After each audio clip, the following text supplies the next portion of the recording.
Episode 61 की starting में हम देखते हैं एंसेस्टर शू यांग और उनकी टोली एक केव में जा रही होती है। तो पीछे से वो बंदरों जैसी हरकतें करने वाला डिसाइबल पूछता है कि ये कौन सी जगह है, जिसका व्हाइट वियर्ड ओल्ड मैन जवाब देता है कि यहाँ पे पांचों पास मिलेंगे और अपना सर हिलाते हुए कहता है कि आजकल के लड़कों में बिल्कुल भी बात करने की तमीज नहीं है। जब वो ये कहने वाला होता है कि तुम जानते नहीं हो मैं कौन हूँ, तभी एंसेस्टर शू यांग उसकी तरफ देखते हैं तो वो अपने होशो हवास में वापस आते हुए कहता है हाँ, ये जगह तो वो है जहाँ पांचों पास छुपे हुए हैं। इनका लेवल फेरी वर्ल्ड के रेयर ट्रेजर से कंपेरेबल है। वो बताता है लेकिन ओल्ड एंसेस्टर ने इसमें और ज्यादा इंप्रूवमेंट्स करी हैं, जिससे सारे टियानलन डिसाइपल्स को और ज्यादा आसानी हो सके। और इतनी बूट लिगिंग के बाद वो उस डोर चैनल को ओपन करता है और सबको आगे आने का जेस्चर करता है। फिर हम उस हॉल का इनसाइड एरिया देखते हैं जिसमें चारों तरफ रून्स ही रून्स दिख रहे थे, जिसे देख के सब लोग चकाचौंध हो जाते हैं और लड़कियों का बस यही कहना था कि दिस इज टू ब्यूटीफुल। हम उस हॉल के सेंटर पे एक सीलिंग फॉर्मेशन को देखते हैं जहाँ पे 5 लोगों के बैठने की जगह थी। वो व्हाइट वियर्ड ओल्ड मैन बताता है जब तक डिसाइपल्स ये 5 पास कंप्लीट कर लेते हैं तो उन्हें वो की मिल सकती है। ये सुन के वो डिसाइपल फिर से बंदरों वाली हरकतें शुरू कर देता है और सबसे पहले जाके वो सीलिंग फॉर्मेशन में बैठ जाता है। तो गर्ल्स कहती हैं कि अब 4 प्लेसेस और ज्यादा बचे हैं, जिसपे वो ओल्ड मैन बूट लिगिंग करते हुए कहता है कि सीनियर सिस्टर तो काफी ज्यादा स्मार्ट है। तो बाकी के बचे हुए 4 स्पॉट भी ऑक्यूपाई कर लिए जाते हैं, जिसकी वजह से वो फॉर्मेशन स्टार्ट हो जाती है।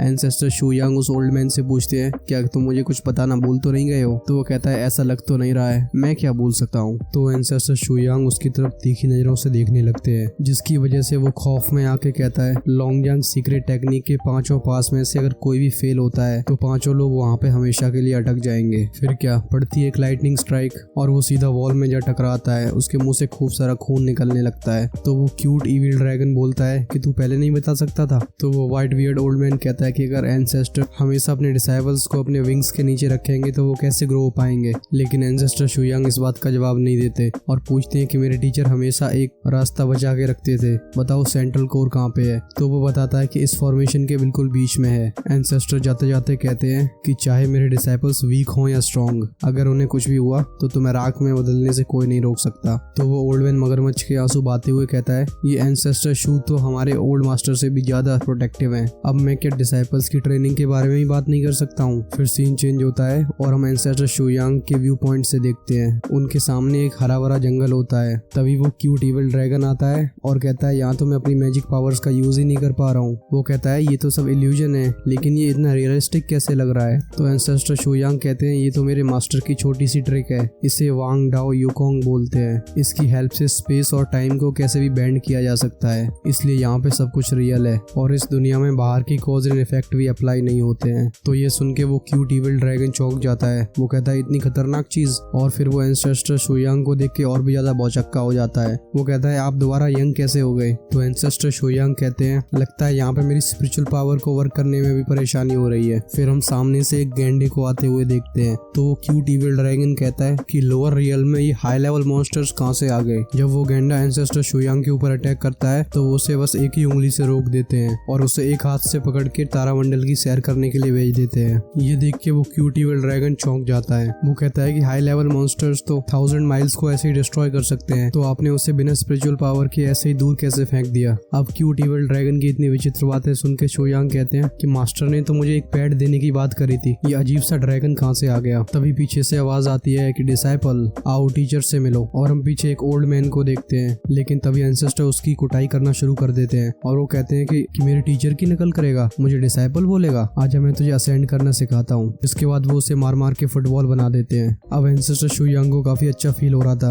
वो कहते हैं कि मेरी टीचर की धुलाई करने की काफी टाइम से लॉन्ग विश थी और वो फिर वापस टियानलंग सेक्ट चले जाते हैं। हम यहाँ पे टियानलंग सेक्ट की करंट सक्सेसर को सोर्ड प्रैक्टिसिंग करते हुए देखते हैं, जिसे देखकर एंसेस्टर शू यांग कहते हैं कि तुम्हारी सोर्डमैनशिप तो और अच्छी होती जा रही है। तो वो लड़की एंसेस्टर शू यांग को एक बड़ी सी कटोरी भर के एक भयानक सी चीज दिखाती है, जिसे वो सूप कहती है, जो कि सूप कम और चूहे मारने वाली दवाई ज्यादा लग रही थी। इसे एंसेस्टर एक बार में पूरा गटक जाते हैं। फिर सोने की सिक्कों की बारिश होना शुरू हो जाती है। अब मुझे इस सीन का कोई मतलब तो समझ में आया नहीं। खैर चलो अगले सीन की बात करते हैं, जहाँ पे एंसेस्टर शू यांग की पर्सनल डिसाइपल को हम काफी ज्यादा नशे की हालत में देखते हैं। उसके सामने हम एंसेस्टर शू यांग को देखते हैं, जो कि काफी ज्यादा नींद में लग रहे थे और मुझे इस लड़की की हरकतें सही नहीं लग रही हैं। हम एंसेस्टर शू यांग को आते हुए देखते हैं, जो ये सीन देख के अपना सर पकड़ लेते हैं। वो कहते हैं कि जब तक मैं लिंग शू के पास न रहूं तब तक वो सेफ फील नहीं करती। लगता है 10,000 साल पुराने इंसिडेंट्स की वजह से इसका दिमाग घूम गया है। तो वो क्यूट इविल ड्रैगन ड्रैगन कहता है कि मुझे तो इस लड़की की स्माइल बड़ी डरावनी लग रही है। फिर सीन चेंज होता है और हम उस पॉइजन को यूज करने वाली गर्ल को एक पेड़ की ब्रांच पे बैठे हुए देखते हैं, जो कहती है कि वो पागल लड़का मुझे ढूंढ पाएगा कि नहीं। और जब वो वहाँ से नीचे आने की कोशिश करती है तो वो डाली टूट जाती है। तभी वो बंदर जैसी हरकतें करने वाला डिसाइपल उसे कैच कर लेता है, जो कि गुलाब को टपोरियों की तरह अपने मुंह में दबाए हुए था। तो वो लड़की कहती है हाँ मुझे मेरा छपरी प्यार मिल गया, और वो दोनों चले जाते हैं। लेकिन हम एंसेस्टर शुयांग को देखते हैं जो ये सब देख रहे होते हैं। वो क्यूट इविल ड्रैगन कहता है लगता है टियान फेंग का भी दिमाग घूम गया है। फिर सीन दोबारा 5 पास सीलिंग फॉर्मेशन पे शिफ्ट होता है, जहाँ पे उस वाइट वियर्ड ओल्ड मैन को देखते हैं जो टियान फेंग को देख के कहता है कि ये लड़का तो फाइटिंग स्पिरिट के साथ पैदा हुआ है। तभी मैं कहूँ एंसेस्टर शुयांग की नजर में ये कैसे आया। वो कहता है ये सारे के सारे डिसाइपल्स काफी ज्यादा टैलेंटेड हैं। फिर उसकी नजर साइड वाली लड़की पे जाती है। वो कहता है ये तो इनेट पॉइजनस बॉडी को पोजेस करती है, और उससे केयरफुली देखने के बाद कहता है बड़ी अजीब बात है, ये तो ज्यादा ओल्ड नहीं है, फिर भी इसकी उम्र मुझे 1500 साल से ज्यादा क्यों लग रही है। तभी उस लड़की को पागलपंती का दौरा आता है। वो अपने पीछे एक पंच थ्रो करती है जो उस ओल्ड मैन के मुंह पे जा लगता है। और इसी के साथ हमारा ये वाला अजीब सा एपिसोड यहीं पे खत्म हो जाता है। एक्सप्लेनेशन पसंद आया तो लाइक करो और चैनल को सब्सक्राइब करके इस फैमिली का पार्ट बनो। तब तक के लिए गुड बाय।